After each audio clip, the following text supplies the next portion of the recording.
and raising up in our midst a divine leader, a divine teacher, and a divine guide in the person of his messenger and his Messiah to the Black man and Black woman here in the hills of North America, the most honorable Elijah Muhammad. And we thank the two of them for the man who is my teacher and my mentor, and the man who is responsible for my spiritual rites of passage. I speak of none other than the premier leader, not only here in the hills of North America, but throughout the world, the Honorable Minister Louis Farrakhan. In their names, I greet you here at D&J Book Distributors in Queens, and to Brother Mark and to his queen and to others who are responsible for this forum. I greet you with the greeting words of peace. Assalamu alaikum. Hotep. Shalom. Share Lafia Ni. Free the land and Black laws for all Black people.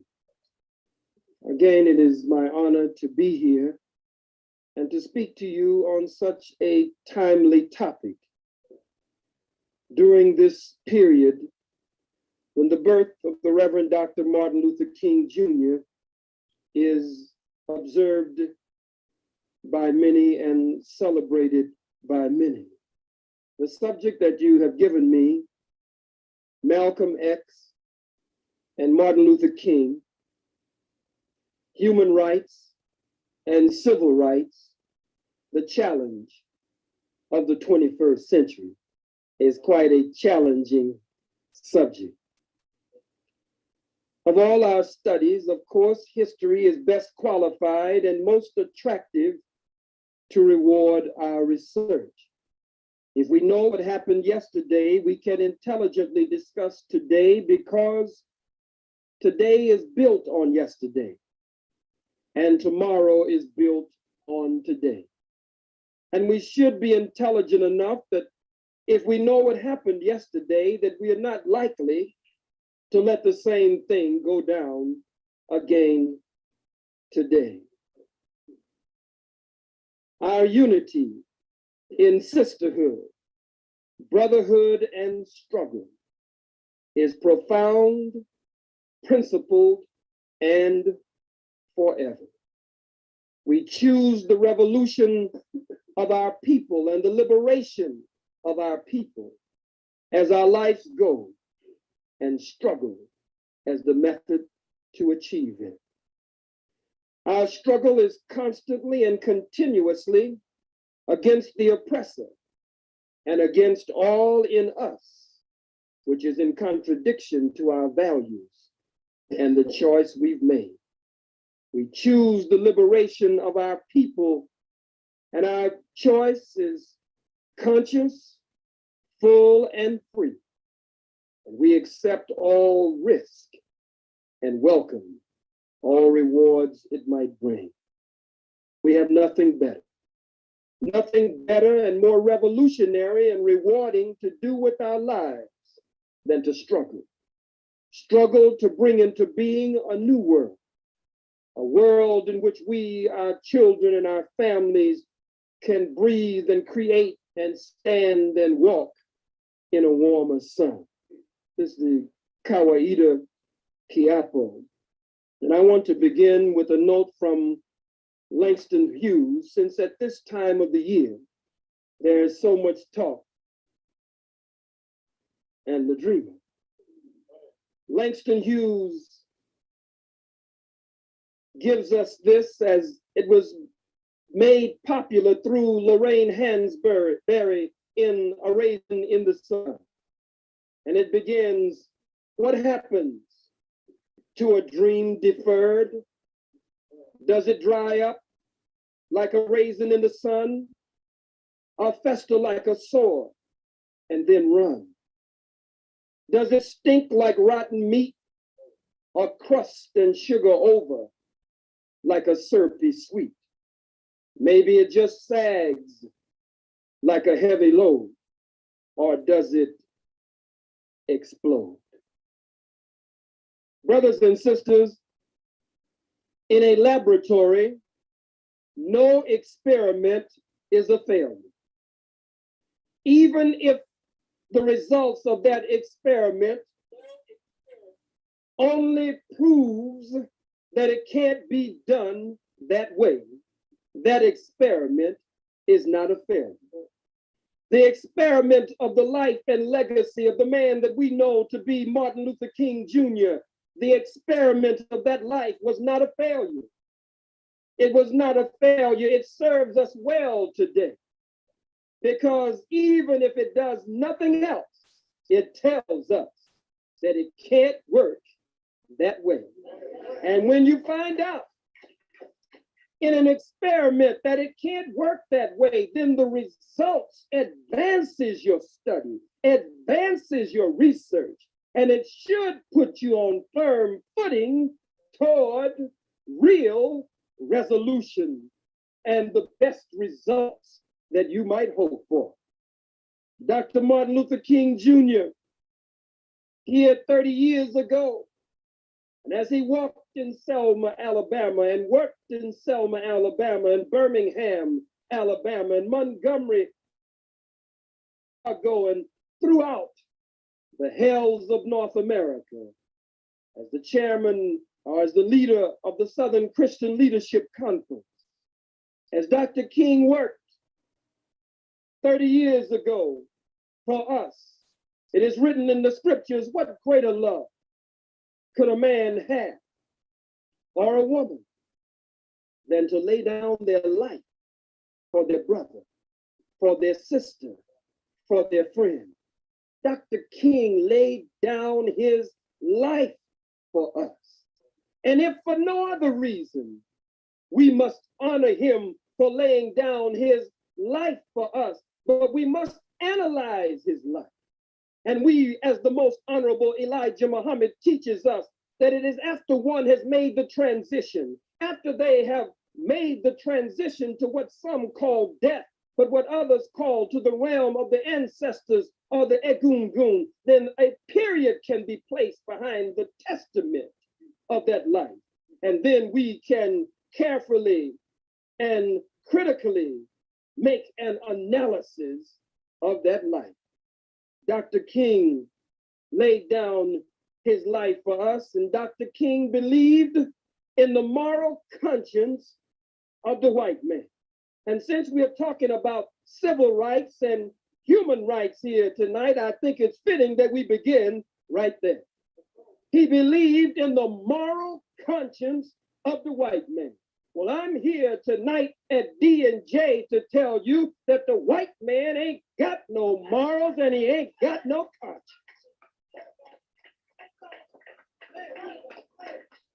Dr. King believed in civil rights. Well, I'm here to tell you that the white man ain't too civil and he ain't too right. Malcolm believed. So I'm here to tell you that the white man ain't too human and he ain't too right. It makes no difference whether it's civil rights or human rights. You must weigh the circumstances surrounding the very origin of the white man into the world to then determine if he's capable of being civil, if he's capable of being human. This we must put on the scale of Ma'at and give it the meiotic weigh-in and see if it strikes the meiotic balance. And if it does not strike the meiotic balance, then we must make sure that we are not victims of history, because it is written that he or she who does not learn the lessons of history is doomed to repeat them. 30 years ago, the prestigious, pristine presidential White House commission set up by Lyndon Baines Johnson, a redneck camel bred hunky from Texas, an outlaw from Texas, a gun-slinging outlaw from Texas. Lyndon Baines Johnson set up the Kerner Commission, and the Kerner Commission determined that America 30 years ago was two Americas, one black and one white, separate and unequal, and that the number one problem in America 30 years ago was white racism.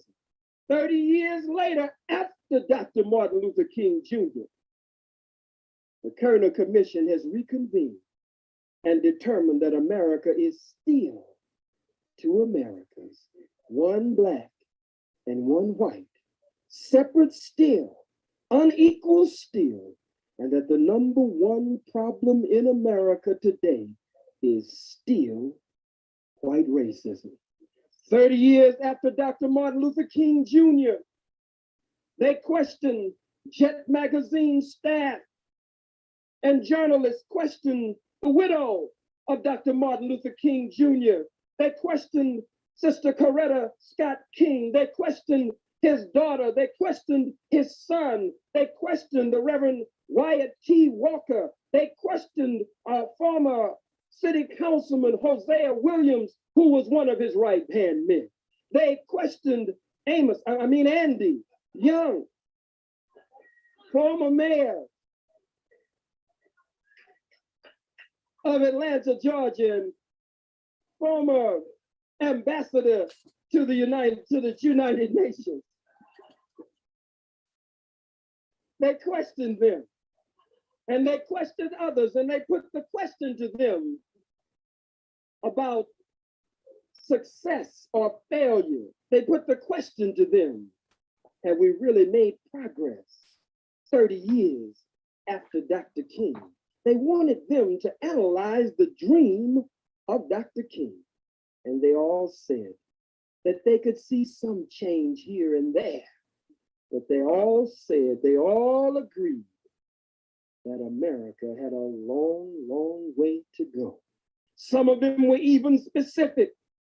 30 years after Dr. King, if we're going to deal with civil rights and human rights, and we're going to weigh it properly, we must understand that affirmative action, which was important to Dr. King, but never has been important to me, because the action has never been affirmative. We don't need affirmative action. We need reparations and freedom and independence, liberation and salvation. But affirmative action was important to Dr. King. 30 years after Dr. King, affirmative action does not even remain a dream anymore. It's a nightmare now. A recalcitrant cold wind blowing through Congress, blowing through the Senate, whistling throughout the hells of North America, has now swept affirmative action almost but from the scene today. 30 years after the dream of the dreamer, Section 8 entitlements, quota systems that were supposed to level the playing field after people had been robbed of their names, their language, their religion, their culture, their God, their folkways, their mores, their norms, robbed of the very power of our own being. All of that is being erased today. Such measures that were supposed to be set up to level the playing field. Now you've got devils, you've got so-called Jews, imposter Jews coming up with theories and theorems on a bell curve. Other crackers saying that we are genetically inferior. Other crackers saying that we are stuck at the bottom. Other crackers saying that we are black jelly beans stuck at the bottom of the bag or the jar. Look at it. You break both of my legs, and then you call a race. Break both of my legs, and you stand, somebody working with you, stands at the starter's line, fires the starter's pistol, and you're the only one running. You break the tape, and then you turn around and criticize me because I haven't made it to the finish line yet. I'm dragging along because you've broken both of my damn legs. How could you expect me to finish? The white man breaks our legs and then has a race and then says, well, you really are intellectually inferior to me. You robbed me of my name, my language, my religion, my culture, my God, my folkways, my mores, my norms, and then you turn around and give me a goddamn test?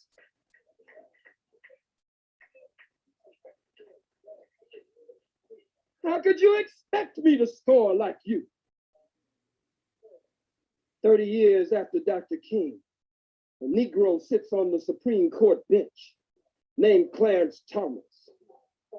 standing always against his people and always for the enemy who put him there, married to a big dinosaur-looking white woman. Looked like he going home to Jurassic Park every time he go home. Nigga have to get on a step ladder just to get some sugar from that big, tall white woman. I don't know why we do that. Don't know why we do that. Go and get the biggest, ugliest white woman we can find. Clarence Thomas have to hug her on one side and the beast is so big and then run around and hug her on the other side. 30 years after Dr. Martin Luther King Jr., there's a rise in the Ku Klux Klan. 30 years after Dr. Martin Luther King Jr. and the dream of the dreamer and his civil rights. 30 years after Minister Malcolm X, El-Hajj Malik El-Shabazz, Brother Omar Wale, and his dream of human rights. 30 years thereafter, the white man still considers us 3/5 of a human being. At the Million Man March, we had well over 1 million to 1.5 million, maybe even 2 million, convened by the Honorable Minister Louis Farrakhan. The first foolishness was talking about separating the messenger from the message, which came out by Messy Jesse. He popularized this madness about separating the messenger from the message. Close to 1.5 million, 2 million. And the crackers say he saw 400,000. Why? It's because the cracker was still counting us as 3/5 of a human being. He got mixed up on them fractions. Got them fractions mixed up. 30 years after Dr. Martin Luther King Jr., 30 years after Martin Luther King Jr., a rise in the Ku Klux Klan, a rise in the Aryan Brotherhood, a rise in the American Nazi Party, a rise in the skinheads, a rise in militia groups, a rise in right-wing paramilitary hate organizations and hate groups and night riders and day riders as existed during Reconstruction. 30 years after Martin Luther King Jr., the Supreme Court has handed down a ruling in various states across the country. 30 years after Minister Malcolm X, Brother Omar Wale, El-Hajj Malik El-Shabazz, one believing in civil rights, one believing in human rights. 30 years after both of them, Malcolm said we must vote in a solid block, that we must vote in a black solid block. 30 years after Malcolm, the Supreme Court has handed down a decision ruling it unconstitutional for you to have what they call majority minority voting blocks. And so gerrymandering and remaneuvering. And so now they're taking small black districts, brown districts, and dumping them over into bigger white districts to bust up your black voting block, which lets you know that you can register to vote all the hell you want to, but voting will never get your behind out of this condition. You running around registering to vote. Some of you don't have to clap for me.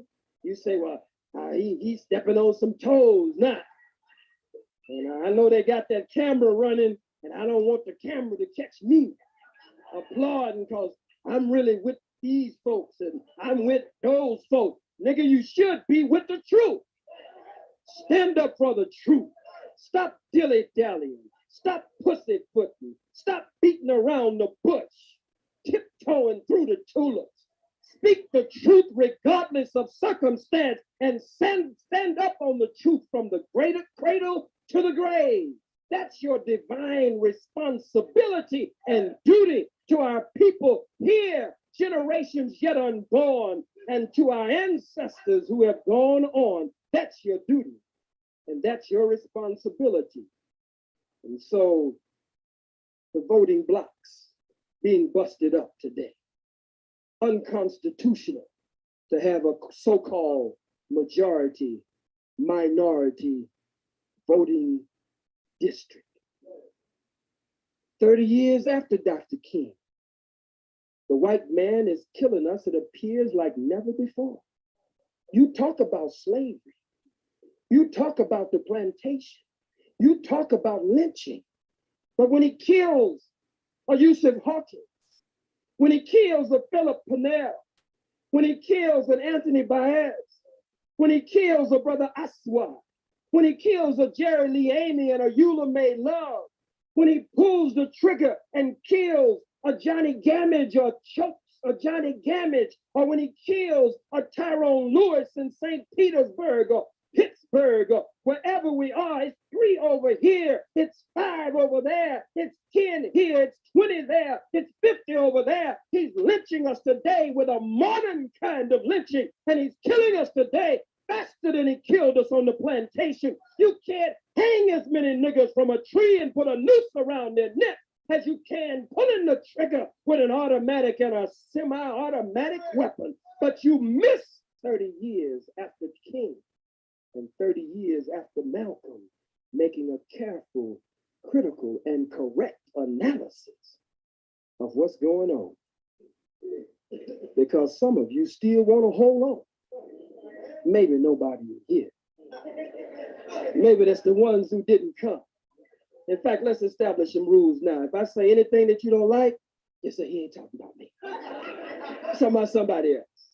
All right?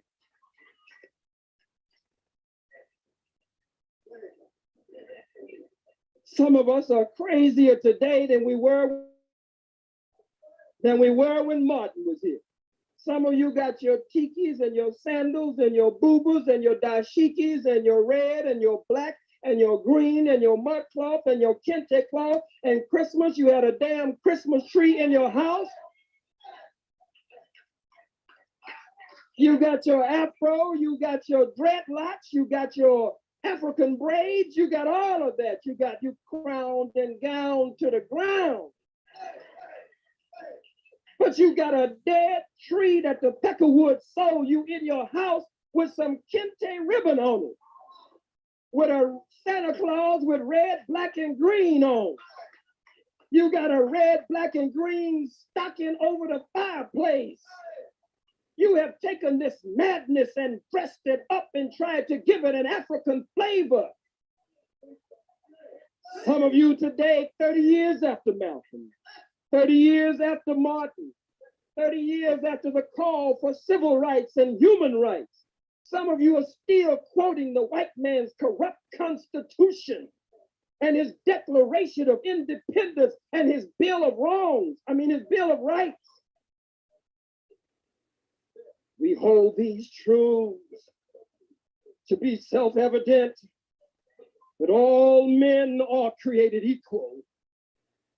They are endowed by their creator by certain unalienable rights, that to these are life, liberty, and the pursuit of happiness.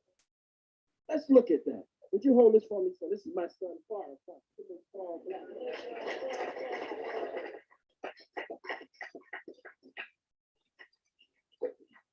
This book is what color? Black. What color is it? This is just plain toilet paper, unused. Plain toilet paper. It's just wet. This is big, it's heavy, and it's black. This is what? It's small, it's light, and it's white. I'm here to tell you tonight from the most honorable Elijah, all women are not created equal, but we are created equally. So teaching the Honorable Minister Louis Farrakhan from the teachings of the most honorable Elijah Muhammad. There is nothing equal in the universe.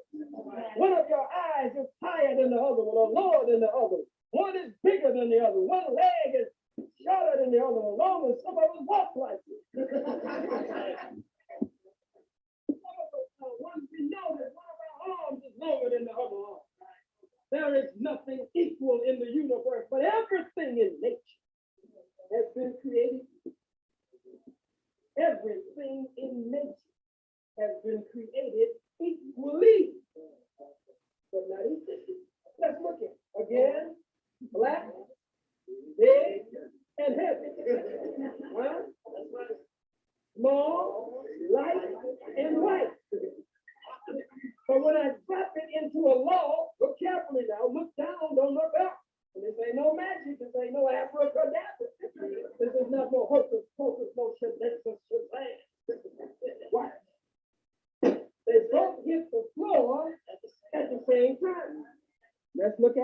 way.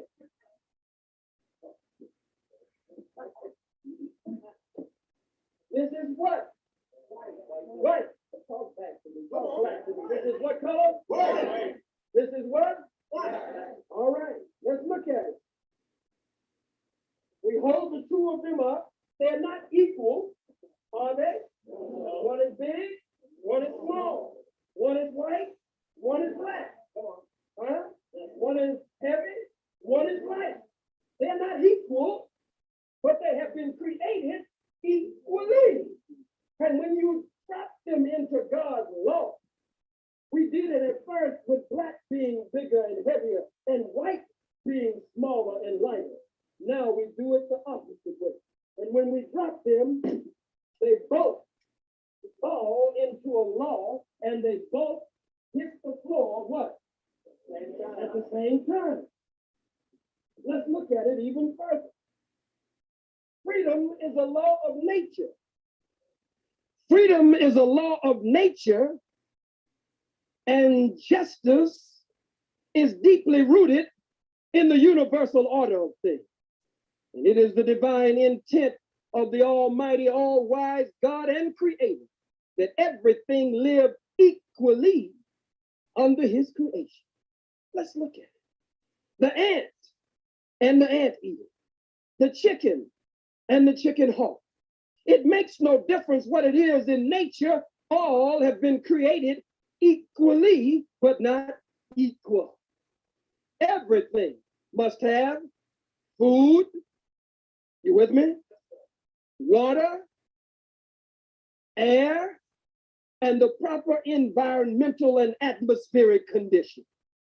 The ant must have food. The ant must have water. The ant must have air. The ant must have the proper atmospheric and environmental conditions to continue to live. But on the other hand, the anteater must have food. It just turns out that the ant is the food of the anteater. The anteater must have food, must have water, must have air, must have the proper environmental and atmospheric conditions. Let's look at the chicken and the chicken hawk. Both of them must have food. Both must have air. Both must have water and the proper atmospheric and environmental conditions. It just so happens that the chicken is the food of the chicken hawk. Nature is set up with predators and prey. And we have been the prey of the white man for the past 4,000 to 6,000 years of his sojourn here on our planet.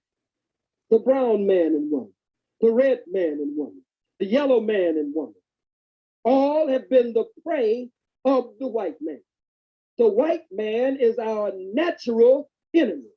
I know nobody teaches that too much anymore. We've gotten sophisticated now. We talk all up in the clouds now. We talk all kinds of proper talk and talk that borderlines that we might be trying to get away, but we also look like we're trying to stay. All at the same time. We're dreaming of a brighter day in America. We got to search for tomorrow in America. I cannot change, and I will not change. And God damn it, don't ask me to change, because I'm not going to. The white man is not a devil, but the white man is the devil. And if the white man is not the devil, he's going to have to do until the real devil gets it.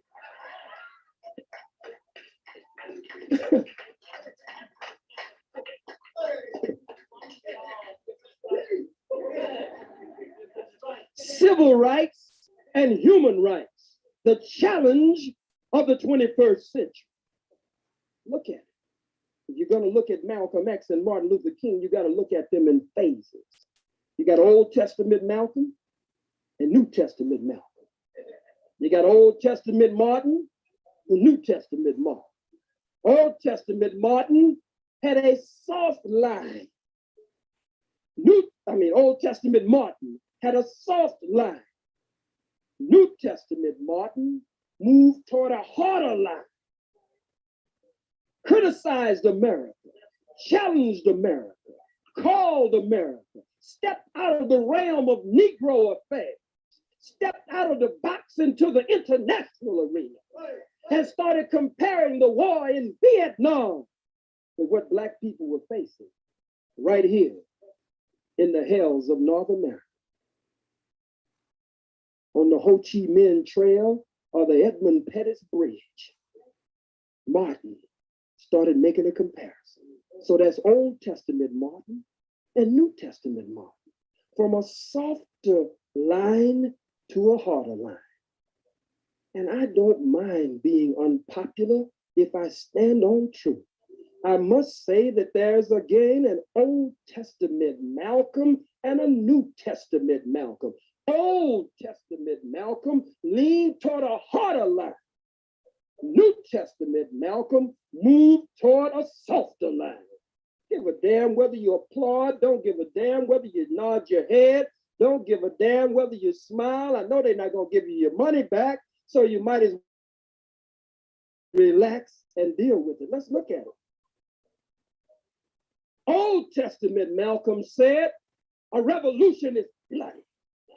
A revolution knows no compromise. A revolution uproots and overturns everything that gets in its path. Old Testament Malcolm said, if you knew what a revolution was, well, you wouldn't even use that word in your vocabulary. Old Testament Malcolm said, if you knew what a revolution was, well, you get back in the alley. That's Old Testament Malcolm. Old Testament Malcolm said, all white folks are the devil.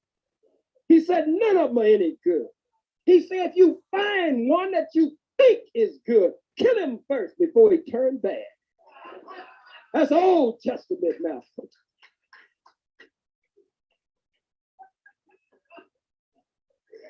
Because just as sure as the sun shines, the guy's gonna turn bad. I'm telling you, buddy, he's gonna turn bad. No, make no mistake about it. The guy can't help it. Gee whiz. Golly gee.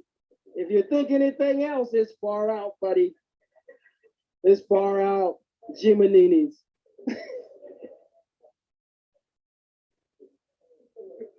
Old Testament Malcolm used not only spiritual and political and cultural terminology,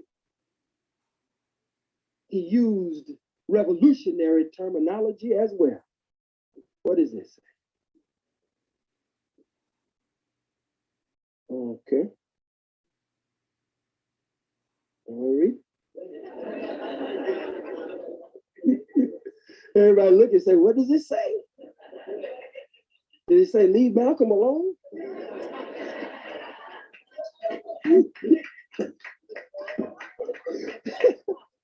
Did it say stop criticizing Martin? You really want to know what it said? You don't want to know what it said. You don't want to know what it said, do you? How many want to know what it said? Don't lie, you want to know what it said. I really want to know. Let me see your hand. How many don't want to know what it said? Raise your lying hand.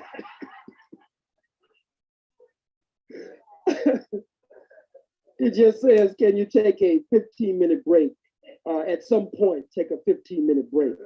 And we're going to do that, and then we'll reconvene. All right? Is that all right with everybody?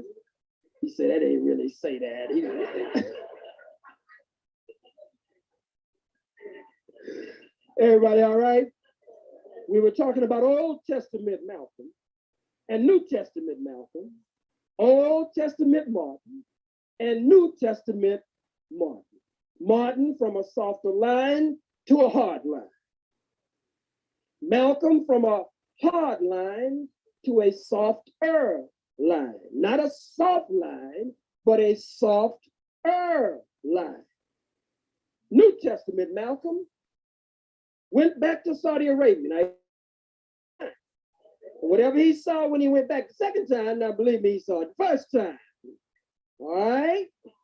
Okay? All right?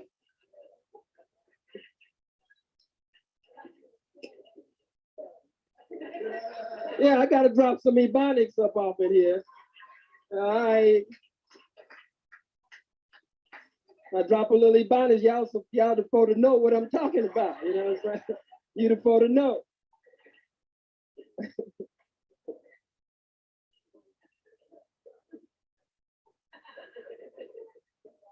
He went to Mecca. This takes nothing away from him. These are lives that were not allowed to be private lives. These were lives that were lived before our eyes. You see, you can make your changes, and a lot of times people don't see your changes. Huh? You get in the shower and change. You sitting on the throne in the toilet and change. You come out a new person. Everything came out all right.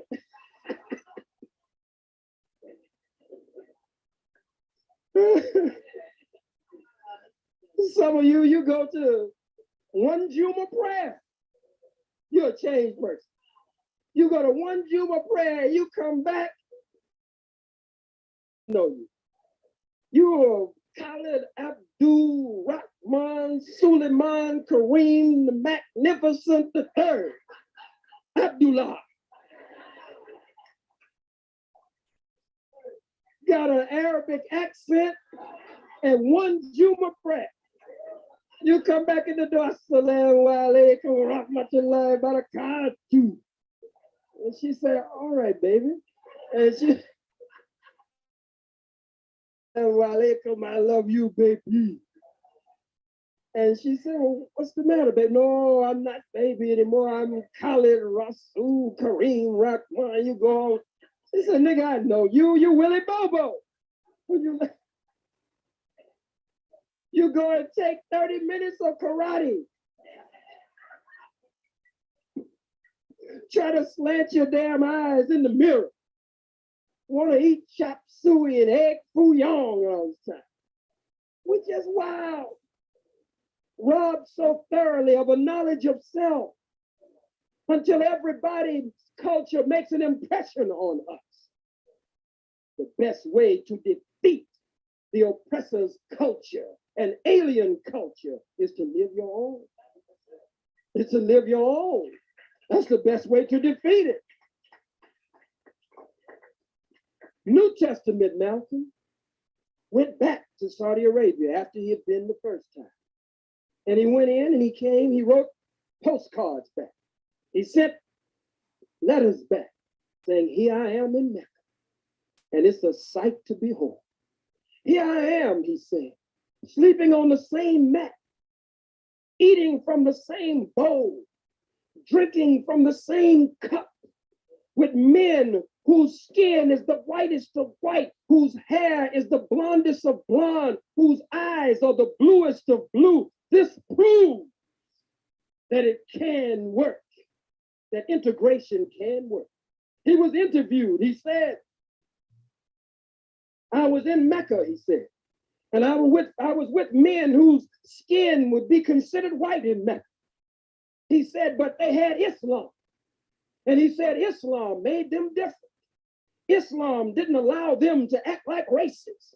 And that's what the white man in America needs, Malcolm said. He needs Islam. Well, wait, let me tell you something.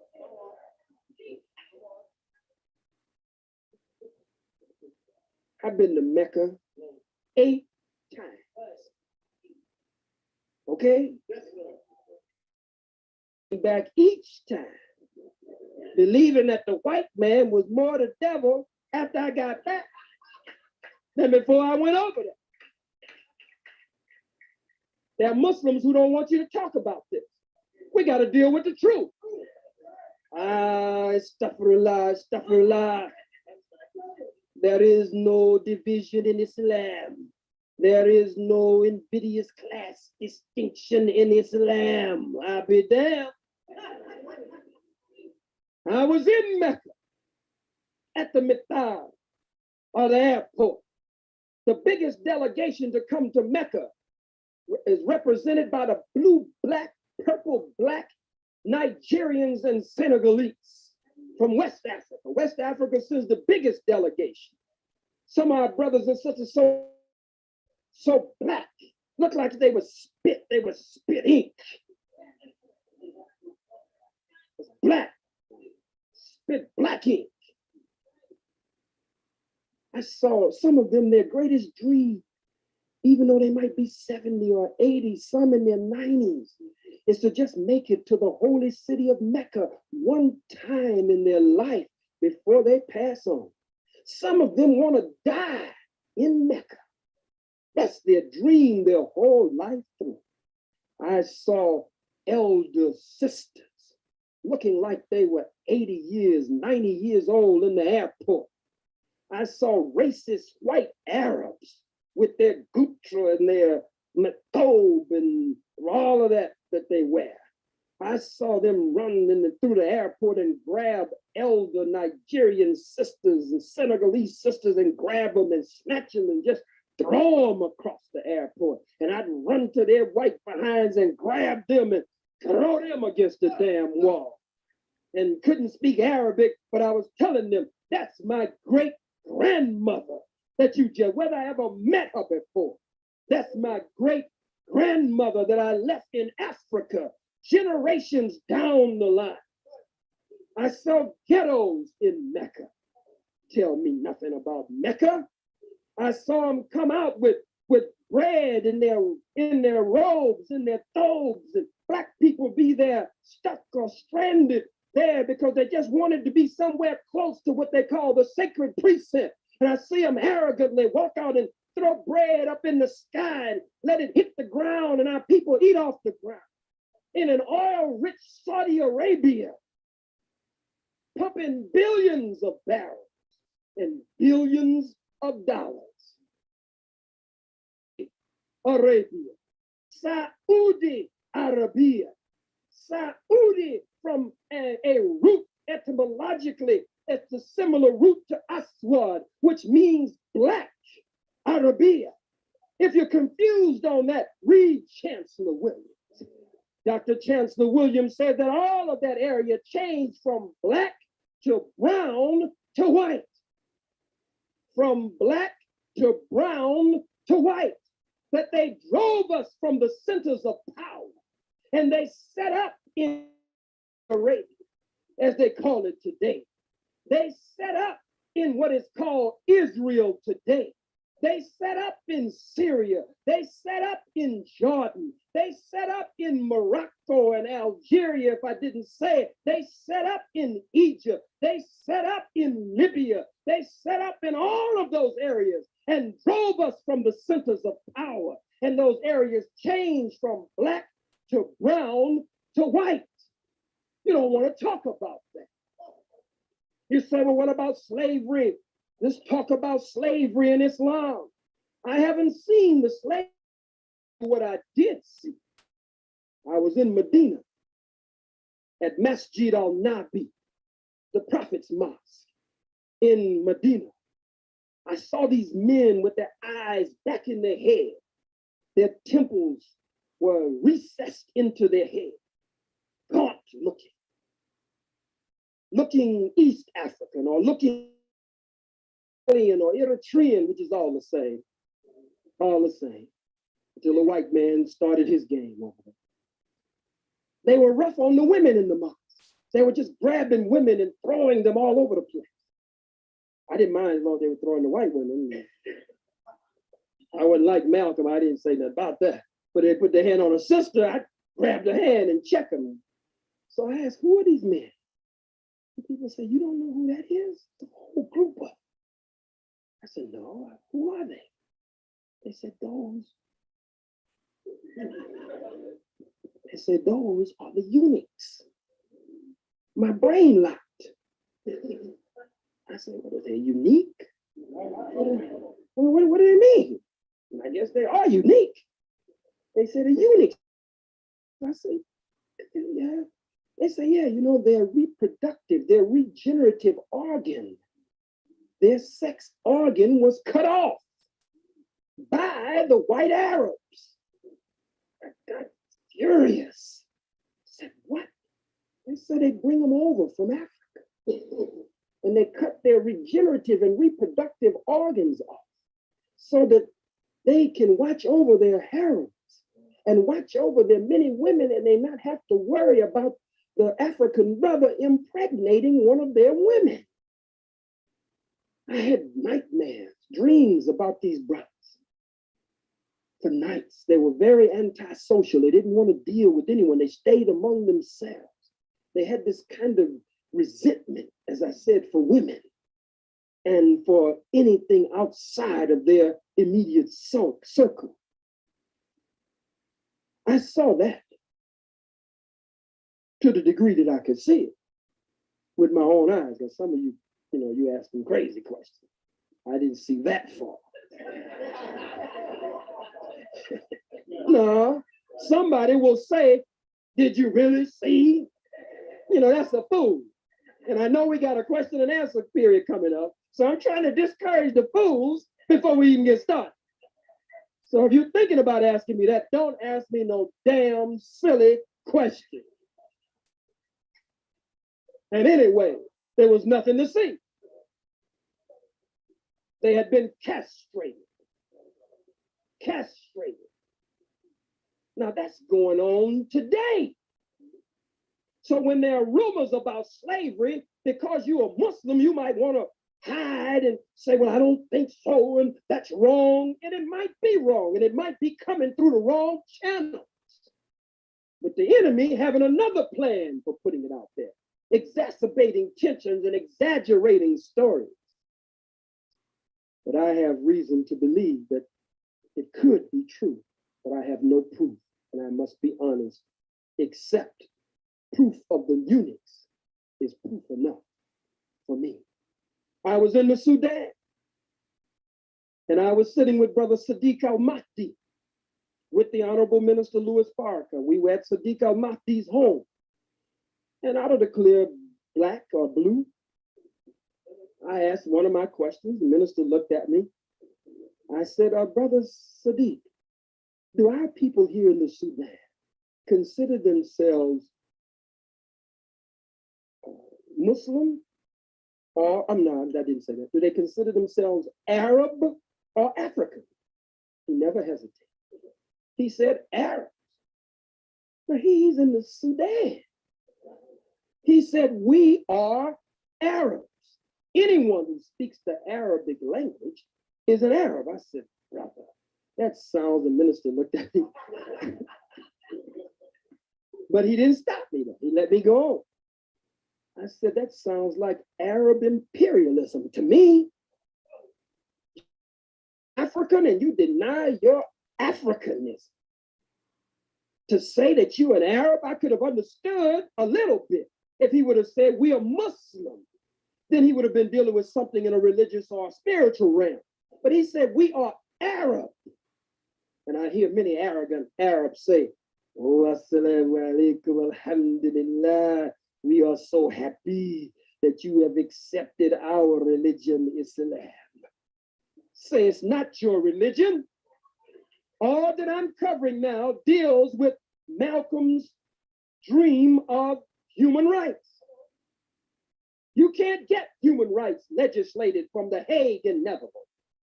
You can't get human rights legislated from any white European body on the face of the planet Earth.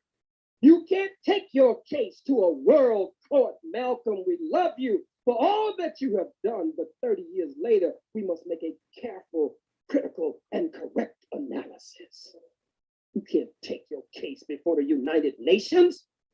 Rockefeller paid for a greater portion of the very ground that the United Nations is sitting on. All of the African nations and Asian nations can vote together in a solid block. And one cracker, one stinking cracker can walk to the podium, may not even walk to the podium, hit a button or hit a lever at the desk and veto. One cracker can veto all of the votes put together. Am I lying? How many know what I'm talking about? Let me see your hand. If you don't know what I'm talking about, just keep your damn hand up. Some of you won't raise your hand. You don't have to raise your hand. Hell, you know some of the ones that didn't raise their hand. No, I'm telling the truth. But you want to keep the lie out there because some don't want to give this white man up. Human rights. You are the human. You are the human. He is not a human. You are the human. You naturally have the moral and spiritual and ethical nature. I'll do that in part 2 after the break. I'll lay this out and I'll cover it after the break.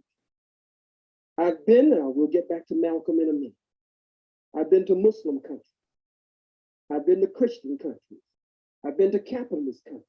I've been to socialist countries. I've been to communist countries. I've been to so-called Jew countries.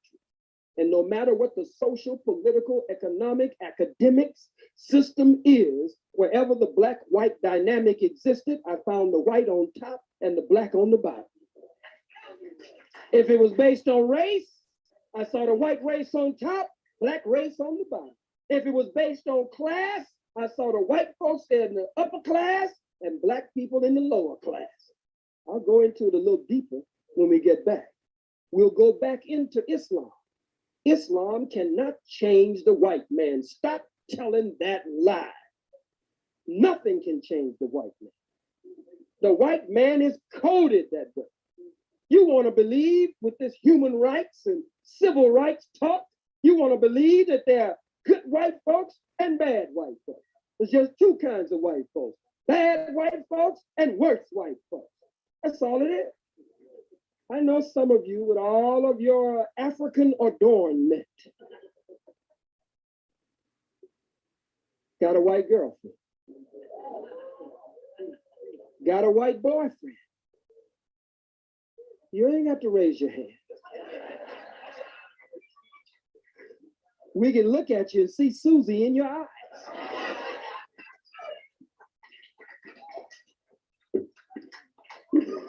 You don't get off so easy, sister. We can see Bob, we see Bill, we see Larry in your eyes. Merv, Doug, Bud. Some of you got these crackers walking around with dreadlocks. That's one of the most dreadful scenes that you could ever see. There's a cracker with these phony, funny-looking dreadlocks. Brothers and sisters, humanism.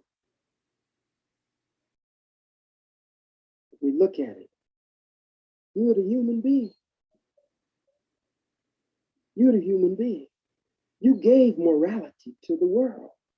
You gave ethics to the world. You gave spirituality, the notion even if they haven't accepted it, or nature won't allow them to receive it. You gave the notion of spirituality to the world. You gave religion to the world. You did. Before you, there were none. After you, there'll be no more.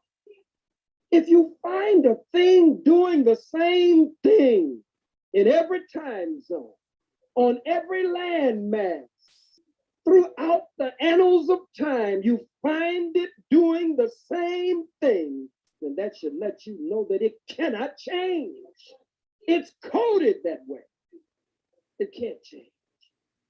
The white man can't change. The most honorable Elijah Muhammad said separation is the best and only solution. Look at him. I'm quoting him perfectly now. Come right on up, brother and sister, that seat's right here.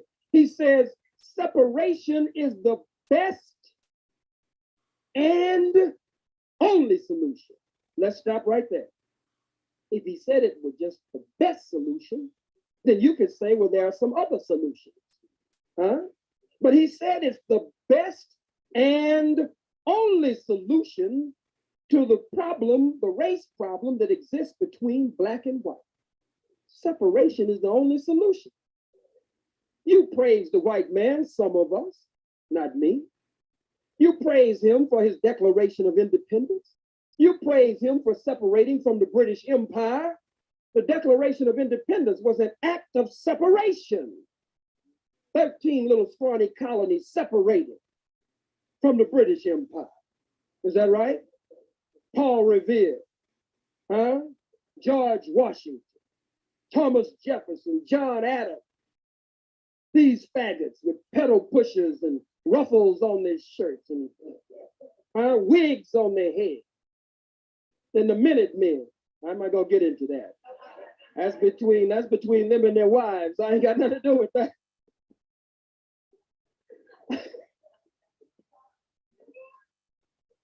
I don't know why their wives call them the Minutemen.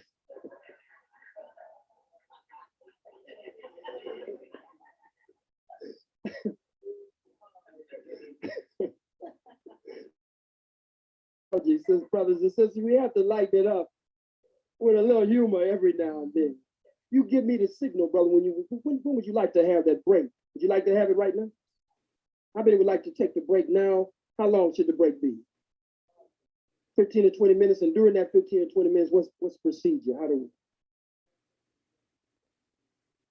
All right, brothers and sisters, let us now take our break, and we'll be back in a minute.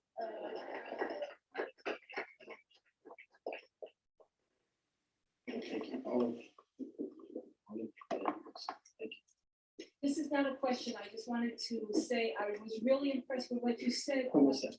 Hold your positions, baby. Right over here. I'll let you know here. What's your name? Danielle, what's your name, baby? Marshall? Melissa? Get them both, these things clear. These are princesses and strong black men. Why don't you just have a seat right there, baby? There are 2 seats right there. All right? Yes, ma'am.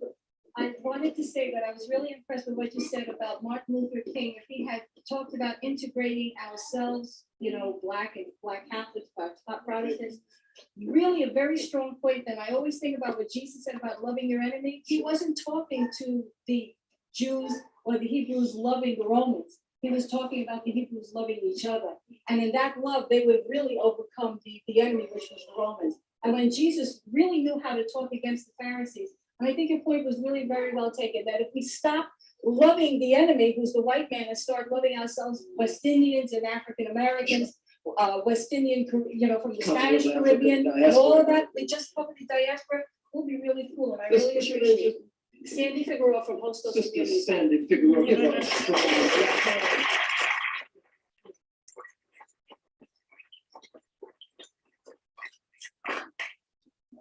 Let me get brother, and then I'll come here. Yes, sir. I saw your hand a second. Yeah, I enjoyed this review. What I wanted to ask you about, I seen that Geraldo fast in Washington. They're gonna walk down on Geraldo. Yeah, and I was like, your comments on that, because it wasn't completely good like that, but it was going away. Yeah. I'm talking about when we were on the Geraldo Holt show. I talked about Geraldo Holt because he's just prostituting himself. He's a disgrace to the Puerto Rican brothers and sisters. Absolute disgrace. And I say this, and I must say it, language does not determine family. Right. Some of us speak Spanish. Some of us speak French. Some of us speak English, Portuguese. You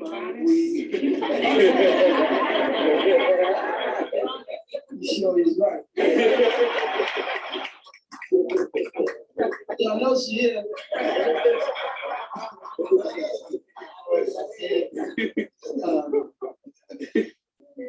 The point here is that some of us have been bitten by a French dog, some by an English dog, some by a Spanish dog.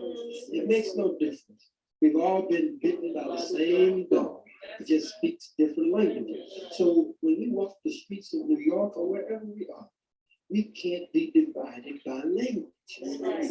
Language cannot and should not divide us. This was just the main point that I wanted to make. Sister covered her point quite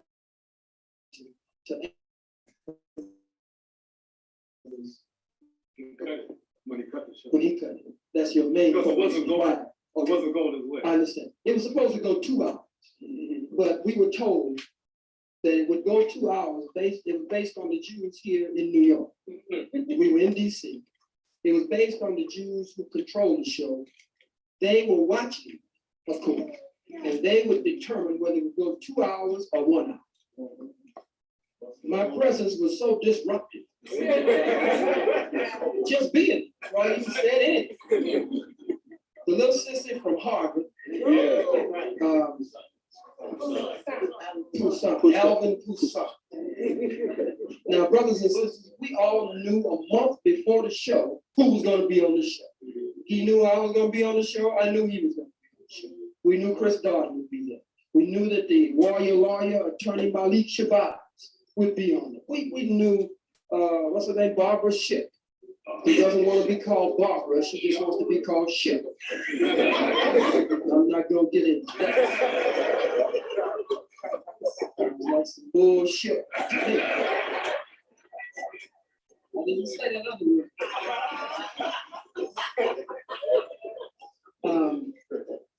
So, and the Negro from BET, he had this smile. He sleeps at Geraldo's home, and he visits him and stays over and everything. Anyway, you can't trust a nigga like smile. Anyway, smiling, you can't trust him. Look. So before I even spoke, as you well saw, it was staged. Before it started, Poussaint started whining backstage before we came out. He uses my spiritual father against me, as many people do, many places I go. He used my spiritual father against me. He started telling Geraldo and all of them, look, I don't know, man, even Farrakhan got rid of this guy. We can't be on here with him. He's starting to say anything. We can't be on if Farrakhan got rid of him. That's he was trying to say. He was trying to say, what we think of Farrakhan. This is a man that even Farrakhan had to get rid of and distance himself from. He was saying, now how we gonna go on with this show? So Geraldo, when we got ready to go on, he called me in the room, just the two of us. We sat in there and sipped little juice and little tea and crumpets and whatever. Chris Darden was sitting there with his knees knocking, scared to death. I thought he was gonna be the one. I had me a box of tissue. I had me a box of Kleenex. When I jumped on him, I was gonna give him some Kleenex, dry his tears. I was gonna call him the white man's nigger before the world. And I was gonna say that he was just like a good, well-trained nigger from the plantation. That when the slave master had a nigger that had run away that he wanted to lynch, and the nigga got away before he could lynch him, he would send this nigga, this fast nigga that he had trained, to run the nigga down and bring the nigga back. And you will notice that when they lost that case, Chris Darden just broke down and he just Marshall Clark took it like a man.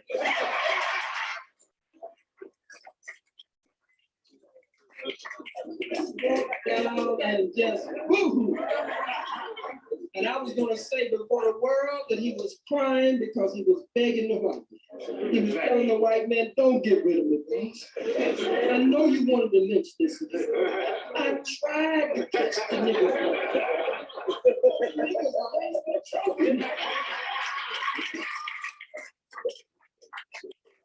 You were hurting and running through the airport. I tried. I'm sorry I let you down. We got some more niggas. I'll catch them. That's a good possible cue. Good possible cue. And I was going to give him this tissue. Then I had People magazine showing Marsha Clark with a new boyfriend who plays in a rock band. White boy. She had turned him away from her place. He showed her one and she would let him in. He cried again. Johnny Cochran said in an interview that Chris met him in the hallway and told him, look, leave my woman alone. So I was going to just dog for being the white man's nigga. But he sat there just as calm and he didn't get any nothing. But Poussaint, who's supposed to be one of America's great scholars, supposed to be a heavy Negro scholar, supposed to be a psychiatrist, Negro, supposed to be skilled in the mind. That lets you know these Negroes ain't nothing. And if you don't have a knowledge of self, when you come out of these white folks institutions, you ain't got nothing. You get a BS degree. That's all it is. Full S, BS. You get an MS degree, more of the same. You get a PhD degree, piled high and deep.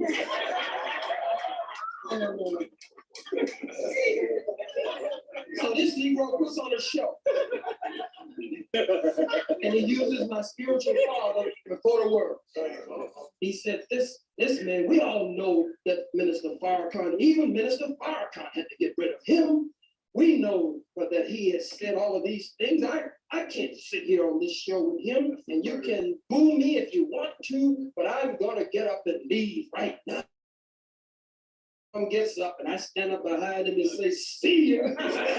See ya, I'm driving. Maybe they'll accept you back. Your white folks and your Jews will accept you back at Harvard when you get back.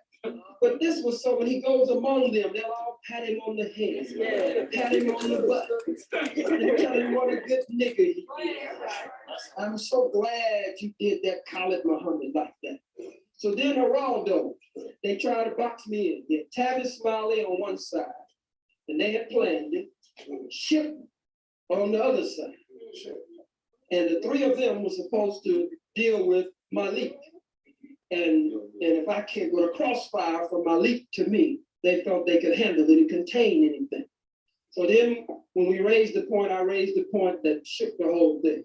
Is when I said that the reason he was, as Malik had laid the stage and the charges for him already, against him already, and said he had gone absolutely OJ crazy.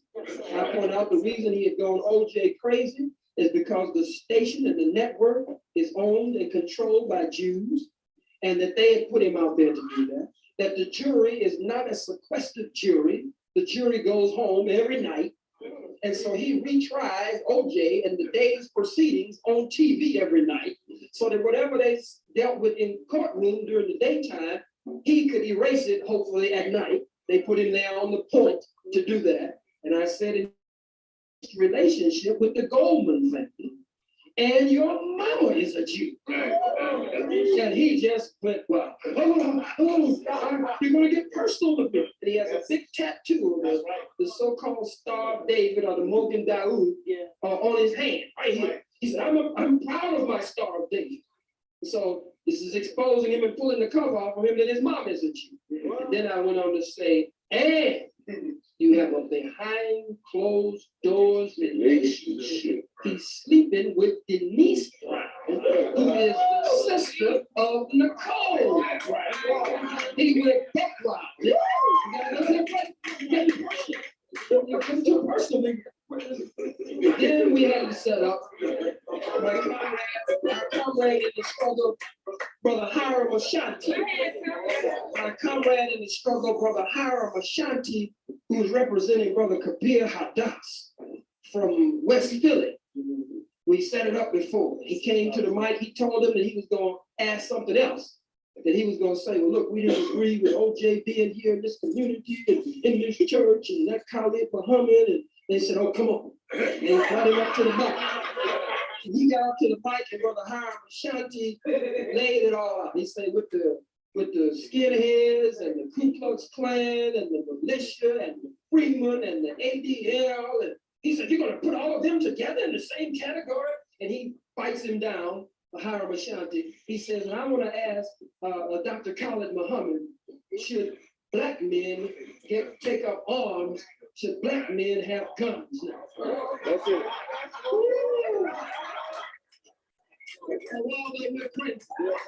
Bishop, you don't want that kind of question asked here in the church, do you? We're going to go to a break. So you're not going to let me answer the question here? No, that question can't be. We're not going to allow that question to be answered here. I mean, it was a blessing. Some people say, well, I wish it could have gone the second hour. It was a victory.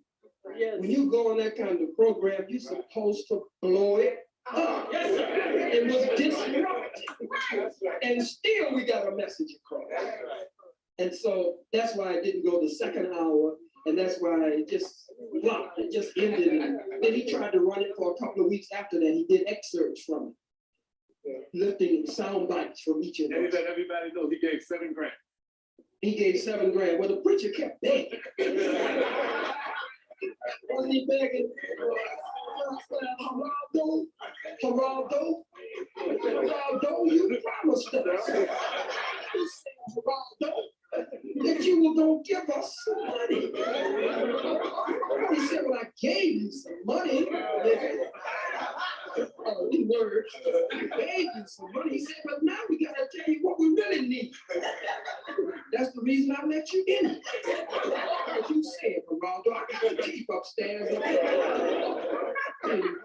Oh, this is every time the bishop opened his mouth, he was begging.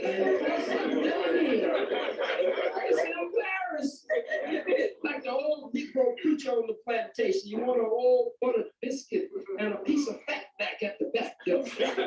And he would have been happy. Any other question? I saw Sister Viola Plummer, distinguished revolutionary in our midst.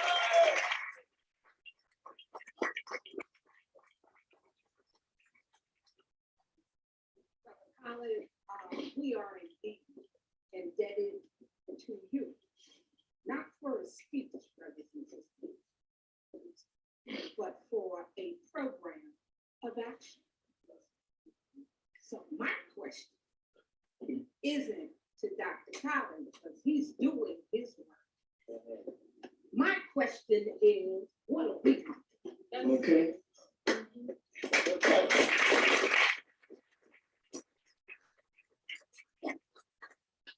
Anybody need a mic?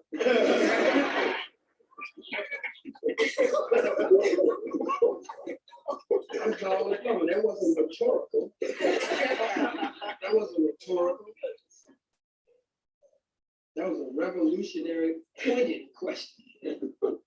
Anybody want to answer that? What she is saying simply is, brothers and sisters, that these kinds of forums are valuable to us. They are most important for the dissemination of information and to destroy the disinformation campaign of our enemy. That they are most important. But we leave out top-headed. Mm-hmm. And we start practicing. I was teaching my son this term, hagiography. We become hagiographers. That's those who call on the name of the greats and the saints. Every time something comes up, we say, that's going to say it. Dr. Big say it. Dr. Clark say it. Dr. Jeffrey say it. We just start incremental say it, calling on the name of the greats. Well, what Sister Viola is talking about is a program, a practical program of revolutionary action. Some of you have heard so many scholars. Some of you got walls of tapes, walls of books. You can quote just about anything, anytime, anywhere, to anybody. But 30 years after now, 30 years after Martin, what are we going to do? I'll tell you the way Malcolm told you. I'll repeat those words and paraphrase them 30 years later. You can stay right in the church. Just accept revolutionary nationalism as your primary goal and objective. You can stay right in the mosque. But let's unite under the banner and program of revolutionary nationalism. You can stay right in your fraternity. You can stay right in your sorority. You can stay right in your civil rights organization. We need you in all of those organizations so that you can be agents for revolutionary change inside of those organizations where you are already loved and respected. We must build an African united front, a Black united front that transcends ideology and boundaries, and where we have common goals, common objectives, and we're putting into place a spiritual, cultural, political, revolutionary apparatus that can move our people toward freedom and independence.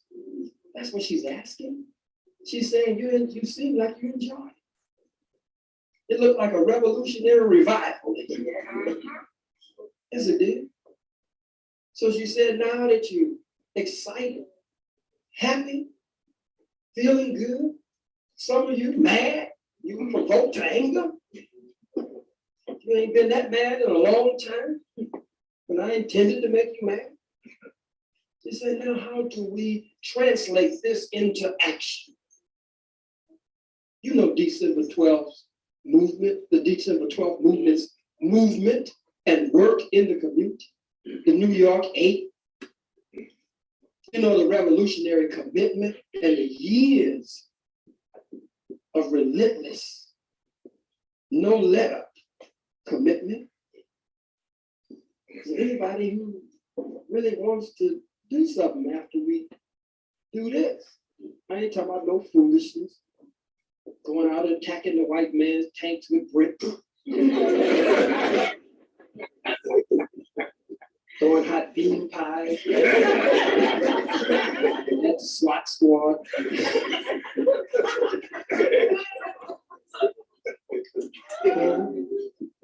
Throwing a videotape. A revolutionary book at the white man. I'm not talking about nothing silly. But with the conscious among us, the conscious community, we're criminals. The conscious community is involved in criminal activity. It's a criminal enterprise. Because you have the knowledge, you have the wisdom, you have the understanding, you have the consciousness. We have it. And we do. We have these forums. We talk about how the white man is shooting us down, how he's killing us, how he's murdering us, how our political prisoners are locked up. America's foreign policy program to Africa, which ain't gonna never change. Give a damn who's in the White House or the House. Doesn't make any difference. What are we gonna do? Don't you want to find some way that we can unite beyond our organizations? Find some kind of organization of organizations. There must be someone in here that's so new. This is like church. You know, when the preacher starts now, after he's preached, the preacher asks you now, who will come?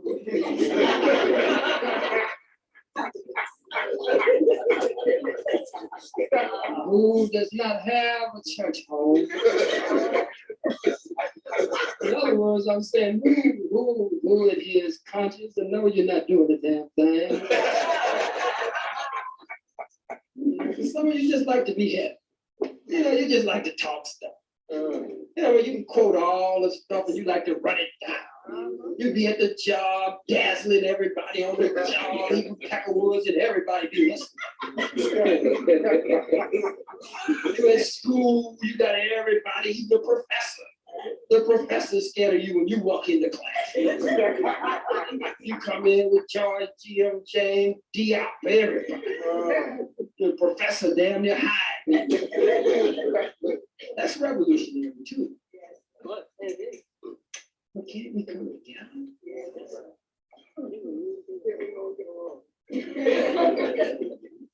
Can't we all get it on?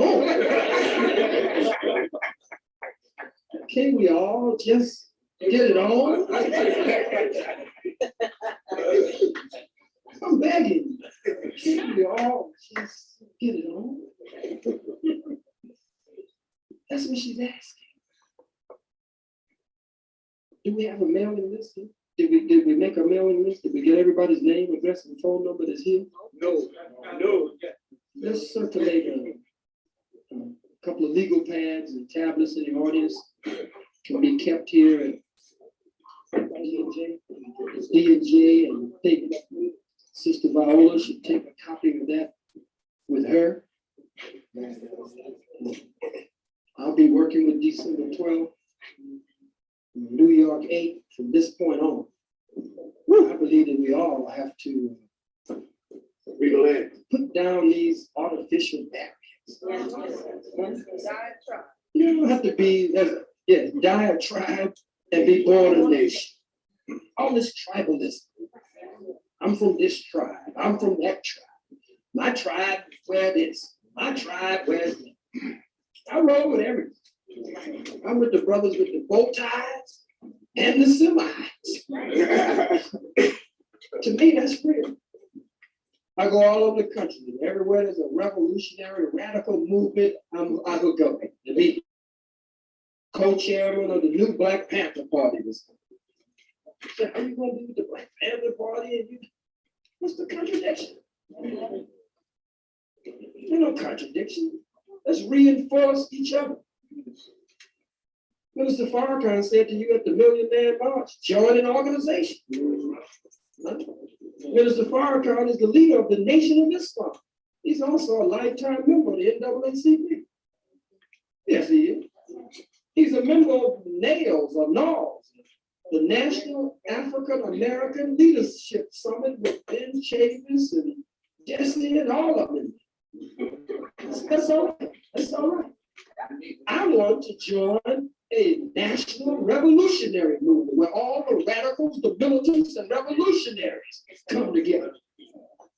And we'll give this white man hell from one end of the country to the other end of the country, with Minister Farrakhan organizing civil rights leaders and pastors. And there's nothing funny about that because these are people we ain't been able to get together. That's right. We ain't been able to catch them.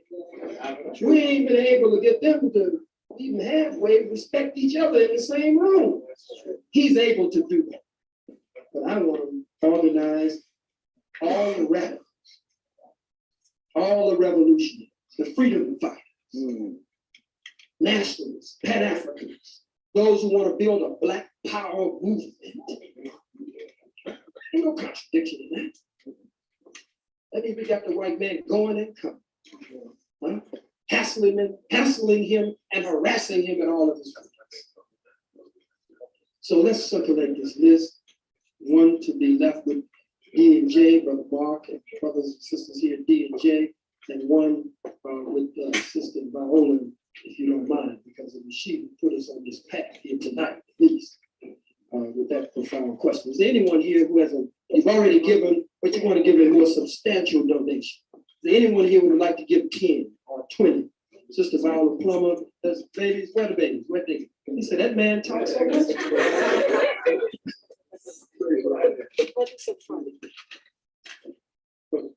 So they put the Sister Viola. Just step right on.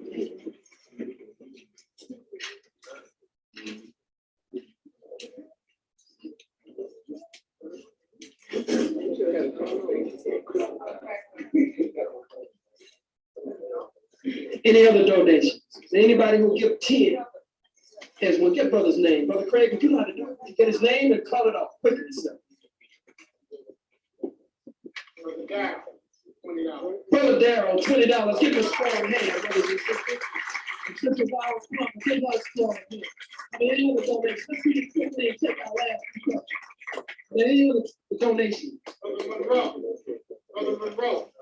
Brother Monroe, $5. Give him a strong hand. Come on, give him a black man. Give him a cross. Give him a black man. Any other donation? 5, 10, 20, any hundreds, any 50s, any good checks.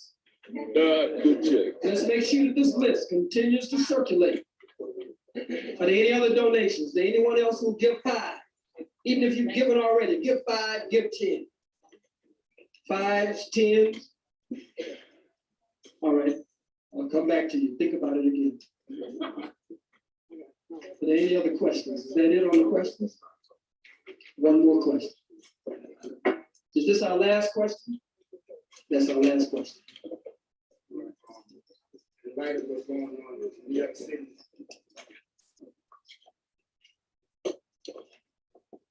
in light of what's going on in New York City with police brutality, I was listening to our shopping this morning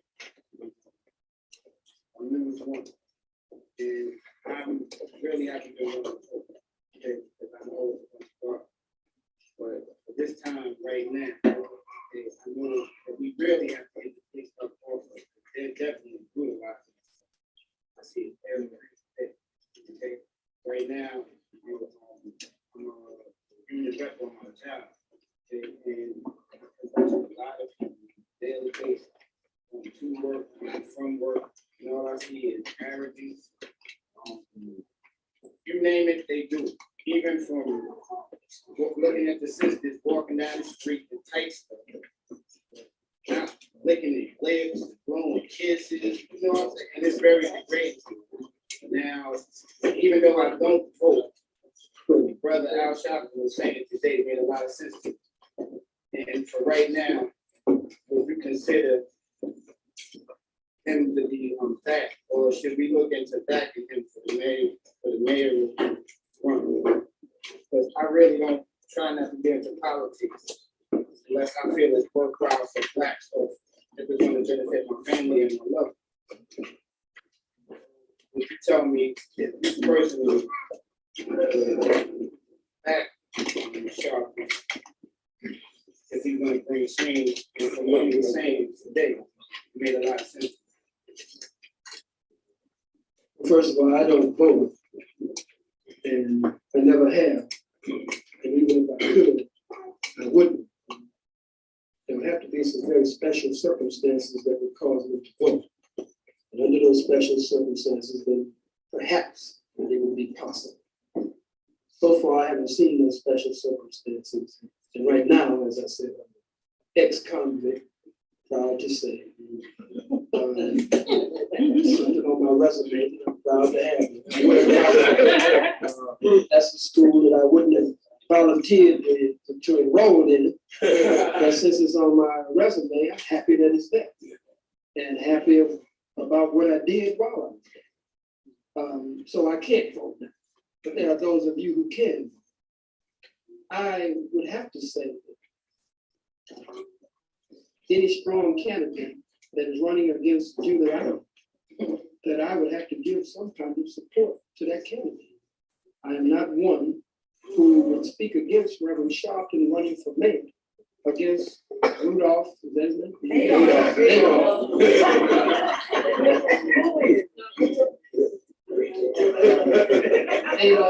Adolf Giuliani. So my brother, I would have to say that, do you know any other candidates that are running? Anybody else?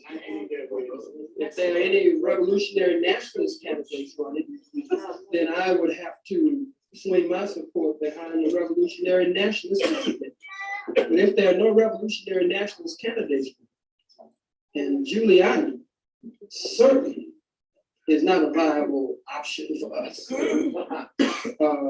to have to contemplate, I would have to say that if Reverend Sharpton is the candidate that from among us that is running, and we have no revolutionary nationalists who would gain, who has gained the reputation that we put our swing our vote and support behind.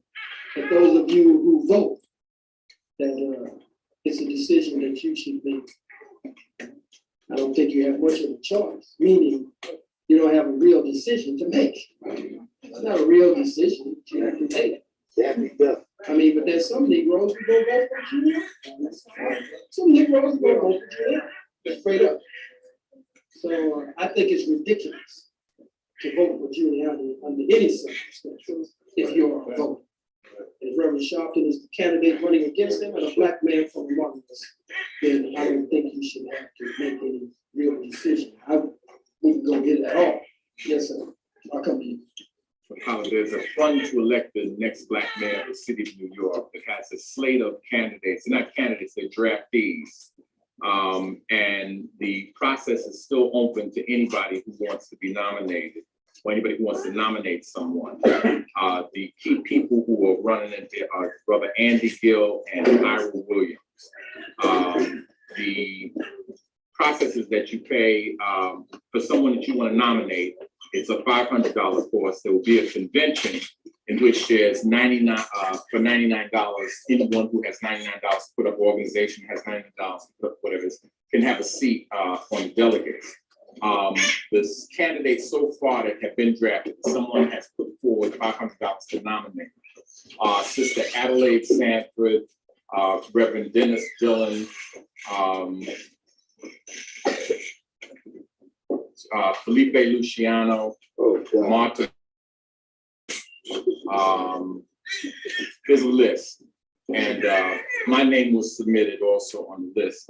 I'm not a politician, haven't ever run for anything, but I was the first candidate drafted. In fact, I was gotten there under rules. I was asked to come there to give an award to someone and found out that I was drafted. I don't expect, obviously, to run for mayor, but if somebody has those kinds of aspirations, they could get into that process, and they could also help to promote the convention. The convention will be happening around February the 21st. In the absence of any other process whereby the people as a whole, or our people as a whole, can put forth a slate of candidates, to me, the fund to elect the next Black mayor is a viable option. Also, Reverend Sharpton is one of the draftees, and he has agreed to participate in that process. At this point, it looks to me, just as an observer, that he's probably going to win. But if someone wanted a different kind of candidate, that process is on. That's the only one. Yeah, brother. As a revolutionary, how do you feel about a system that's already been put in place to be able to rechannel our funds back into our pockets? It would depend on that. You know of a system like that that's already been put in place? Yes, I do. What is that system? Black Heritage Products.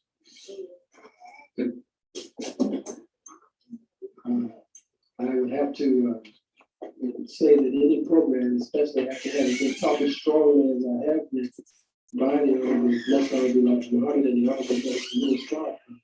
But any program that is a program that is of us and a program that will benefit us, I would have to be found back in that program and encouraging others to do so. So is there a way I could perhaps get the information to you, or? Certainly, at the close of this meeting, we'll exchange. Sister Viola. I wanted to speak to the brother first. Yes, ma'am. The brother raised the question of these police in the street and the killings and the rest of it. And with all due respect to everybody's political position, that the electoral system, the mayor, governor, all of those people will never affect any change for Black people.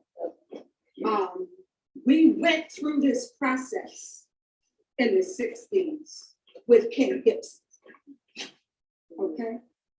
And all I want to tell brothers is that if the police got a program called Zero Tolerance. Yes. The only way that we're going to put the police in check is to make the tolerance go from 0 to 100. And see, and people are gonna run it. She's talking, and throwing rocks at tanks, and that's crazy. But what I am saying is that if you wanna put the police in check, and there's you, this brother, that brother, that brother, and that brother that say they wanna put him in check, and y'all see the police being out of control, it's your duty to step to it. Because that is the only way we're gonna put the police in check. There's not a mayor, I don't care how Black, how revolutionary, how much money he's gonna raise, is gonna put the police in check. Because the police don't work for him. Okay. Okay, so that, and see, that's what I'm talking, because I lived in Queens all my life. These, you know what I'm saying? Don't nothing go down out here. Crackers kill Black people at will. Not only police, crackers in general kill Black people. I don't know what happened to the Black men in this community, Colin. I don't know what happened to them. They got their dashikis and their dreads and they this and that. And police run rampant out here. That's right. I said, what are we gonna do? Nothing. And you know why? Because they're gonna sit. She said this, the other one said that. This is that. My program is the other. And when the police get ready, they're gonna shoot them down. And until we decide that when we see the police out of control, we step to them. They ain't gonna stop. And if you think you scared to die, then be clear.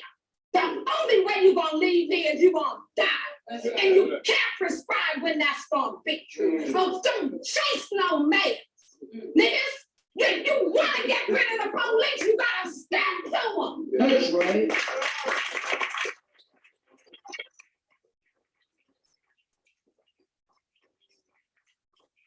Let's back that point up and underscore that point. When you elected Dinkins, you believed that Dinkins was gonna be a goddamn miracle man. When you elected that Coke nigga in Washington, D.C., Larry Scary, you believed it was gonna make a difference. When you elected Uncle Tom Bradley in Los Angeles, when you elect these Negroes, you think that it's going to change our condition. It does not change. I'm looking at the expression on one or two faces in here. And you say, well, you know, that's kind of extreme, you know, step to the police, you know, can't we just vote? Step to the police, can't we just have another forum? Maybe can we read some poetry? Can't we something? Step to them, look. Go and buy you a ski mask. Just the eyes, the nose, and the mouth out. This ain't coming from me. This is what I'm hearing everywhere I go, different places across the country. After Johnny Gavage, it just came out of Pittsburgh. I was down in St. Petersburg after Tyrone Lewis. And they were saying to me, I'm quoting them, they were saying, go, telling me, I went and bought me one. The next time I showed up, the second time in St. Petersburg, not St. Petersburg, in Oakland and down in over in Pittsburgh, they asked me where was my mask. So my son got one and I got one. Why did they tell me to get a mask? Well, I guess I'm beginning to understand it now. For you agents who are here, I'm learning like you. And, look, they said to me, get you a ski mask. Go and get you a ski mask. So I said, well, ski mask. They say so that when you step to the police, you got your mask, you pull it out of your pocket, you put it on, you thrash some ass, you put on your mask, and then thrash some ass. And then you disappear. The only way they say it, I'm listening to them. Like I'm just reporting it to you like Walter Cronkite. And they say the only way we're gonna defeat this devil is guerrilla warfare. They say we gotta make a noise in the east and strike it away. Avoid strength and strike weakness. They say that when the enemy is off guard, this is what they're telling me. It's all these places. I'm talking to the gang members, the gang bangers. I'm talking to different revolutionaries all over the country while I'm not in New York. And they're saying, carry your ski mask. You got one cracker, two crackers beating the hell out of a brother, misusing a brother or a sister. 3 or 4 brothers, they said in these towns, they said they're getting tired of that. They said they're gonna start donning their ski masks and stomping the hell out of these crackers. And if necessary, some of them said even kill them. I said, ooh. That's what they told me. So any of you agents, you take me to court, I'll tell the white folks in the court. It didn't come from me. That's what I heard. My lawyer is here. Brother Roger is back there. Look, they're saying, brothers and sisters, and I'm beginning to understand that more and more. It's not going to change. You just hoping, you know, it's not going to change. Somebody in this political position or that political position or another political position, they'll get some little minimal thing done and they'll do a little something here, a little something there. That's all right. But what brothers, he stood up on a strong point. And his point has to be answered that way. If you just want to vote, brother, that's up to you. As I said to the rest of you, you have to make that decision. But if you want to stop the white man from doing this, we got to organize. We have to organize. some of the toughest brothers you can imagine are in these cities. Tough as they can be. Hell on each other. Beat the hell out of each other. Kill each other in a minute, in a New York second. But scared to death of the white. You see, some of the Negroes don't want to fight the white. You think we can't fight him? You know, we just take this, you know, and hope he don't kill us. He's too powerful. He's too strong. So, and they say, get your ski mask, everybody, so that you can cover that face. And even if you go to court, you got a good chance of walking. Got a good chance of walking. Colin, I submit that if everybody in here went and bought a ski mask, that would scare practice.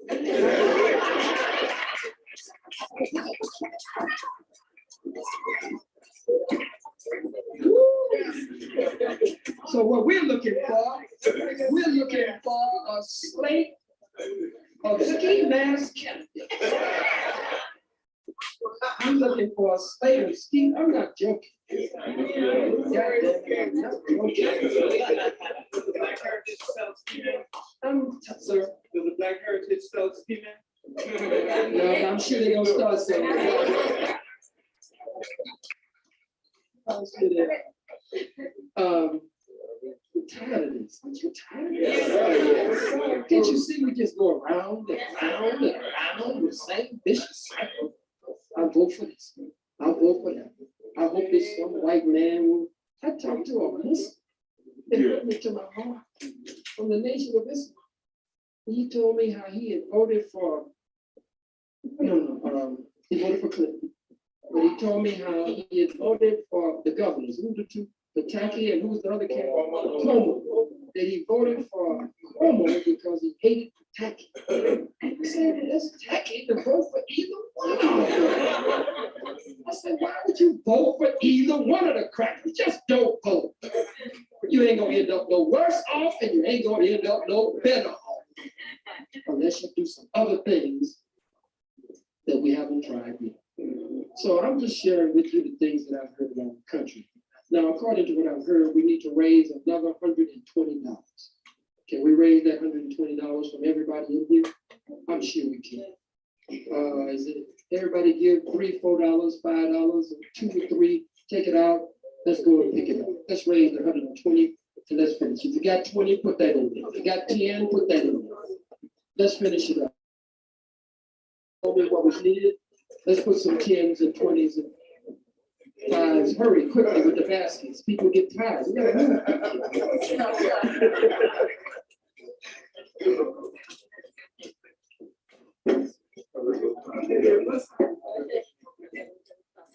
To some of the others here,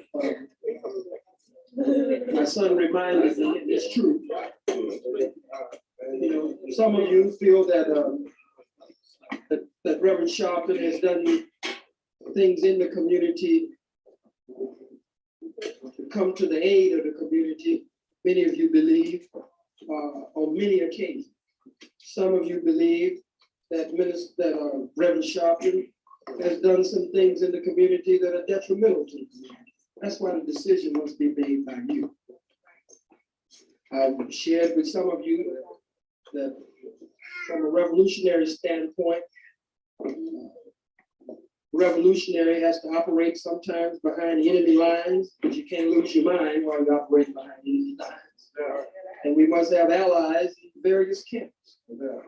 And some of you saw the piece that came out in the Village Voice, with me supporting Reverend Sharpton. Well, no one ever came to me and asked me if I supported Reverend Sharpton. I wasn't interviewed by anyone or anything. It is true, and I'm not ashamed to say before this audience that Reverend Sharpton has supported me on certain issues behind the scenes, some publicly. And in truth and reality, I would have to say that to you, and there are others who have done so. But from that camp, it's rare, for whatever reason, that one would offer any support to me. And some of those camps, I'm the litmus test. It's true in some of it. So I had to say that so that the word goes out correctly and with balance for me. But I'm for the solution that I'm hearing all across the country more than anything else.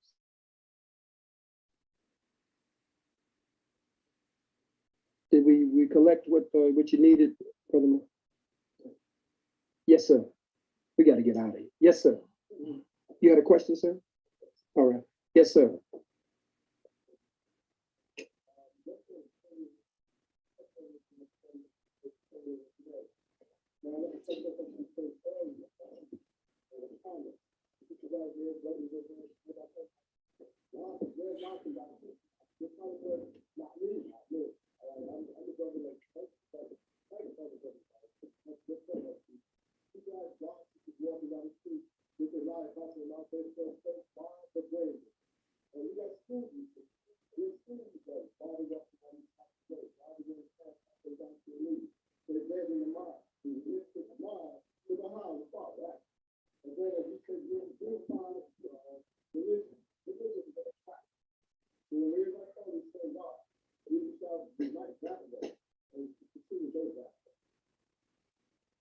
Thank you, sir. Let's get a brother strong black hand. I can't leave you out, my brother. Yes, sir.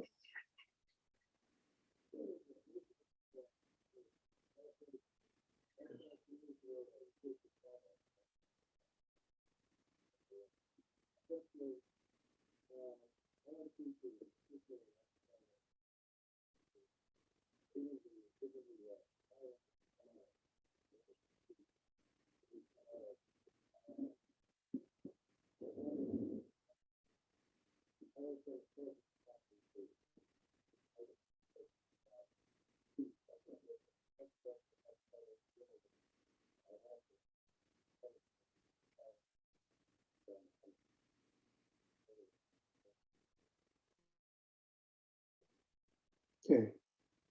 First of all, I have never met Akbar Muhammad. You know, there are two Akbar Muhammads. There's Minister Akbar Muhammad, who is the international ambassador of the Nation of Islam under the Honorable Minister Louis Farrakhan, based in Ghana. This is not the Akbar Muhammad that brother is referring to. Brother Yusuf, absolutely. He's referring to the youngest son by Sister Clara Muhammad of the Honorable Elijah Muhammad, Akbar Muhammad. Studied at Al-Azhar in Cairo and some other places. I have never met him and never had any direct contact with Brother Akbar Muhammad, son of the Honorable Elijah Muhammad. Your question about how Wallace D. Muhammad could become so patriotic, really it was a choice to some degree that he made.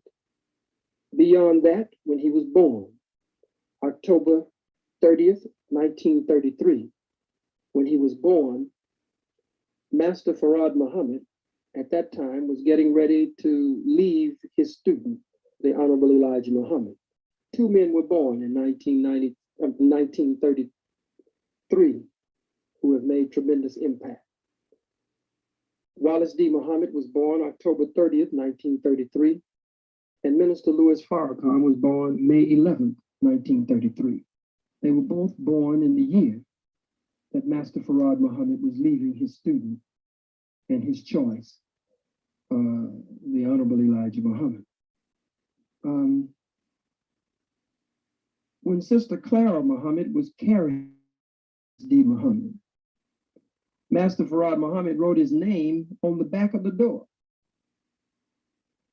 And I have tapes of the Honorable Elijah Muhammad national radio broadcast and in Message to the Black Man, page 306, 307, and 308. If you have a message to the Black Man here anywhere, I'll read it to you.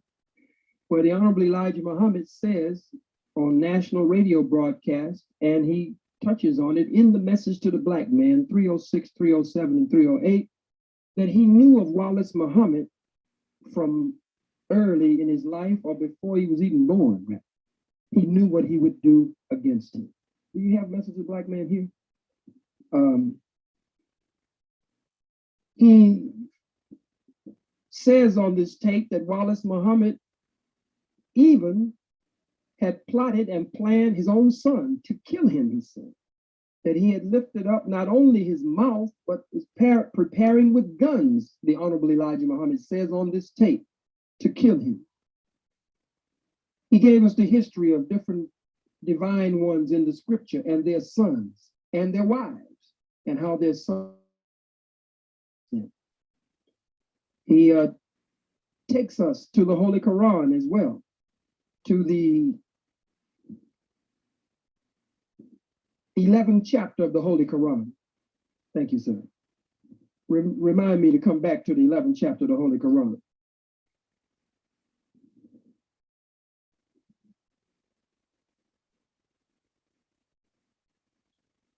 Question. You listening? Page 306, answer to the critics. My mission is to give life. Earlier, when we spoke of defections, those who break away from you, you mentioned something about the fact that Jesus has similar defections. Would you answer? The Honorable Elijah Muhammad. Yes, such defections are nothing.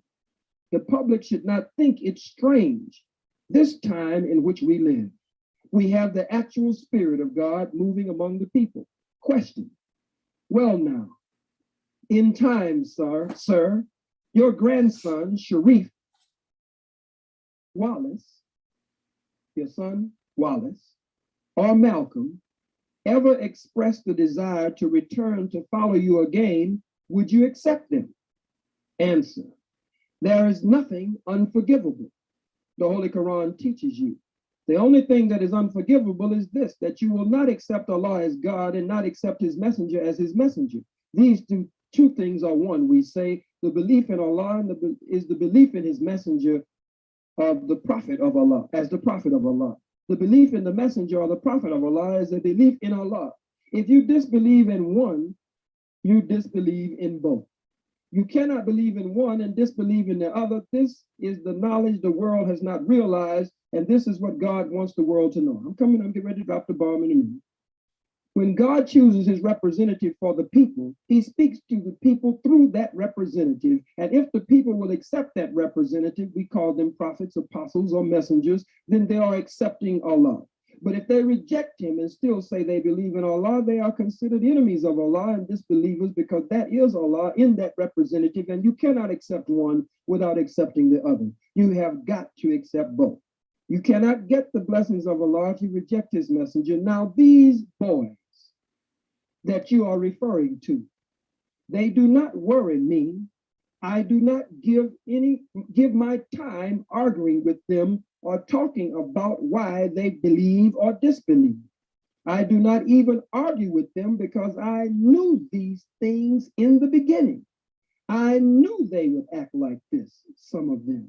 I was told about this 34 years ago. Now, the book came out approximately in the mid-60s. 34 years ago is the time that Wallace Muhammad at that time was born. But they did not know these things, and I am not excited as the public would be, or as the public would like to see.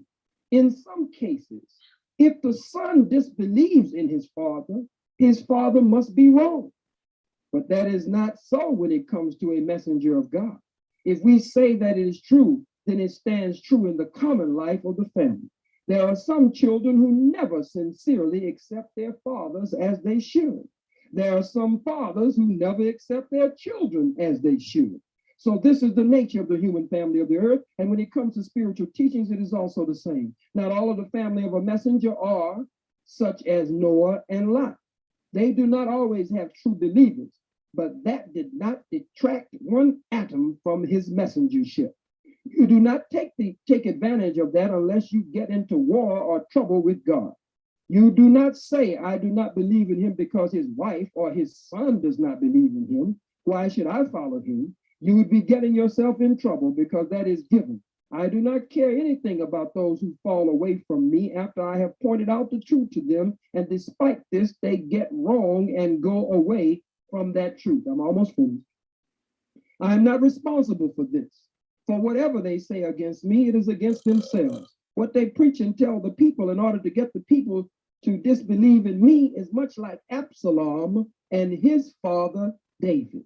Absalom stole the affection of the people because he thought he looked better and younger than David. He thought, therefore, the people would follow him and that he could steal the people over to himself and get rid of his father as king and be the king himself.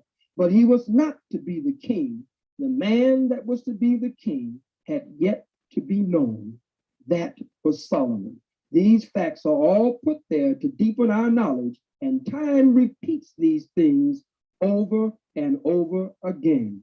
And so this is what we face today, and I'm not surprised. The public is surprised. Some of them at the deviation of Malcolm or my son Wallace.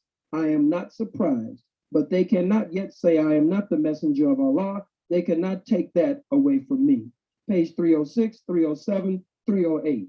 He talks about Absalom, the son of David, and how Absalom, very quickly, how Absalom tried to steal the affection of his father and his father's followers. He turns to the 11th chapter of the Holy Quran and how Noah's son turned against him, and how ultimately God said to Noah, he is not your son. He is the very embodiment of evil and unrighteous conduct. If you ask me about that son one more time, I will drown you along with the disbelievers. And so Wallace Muhammad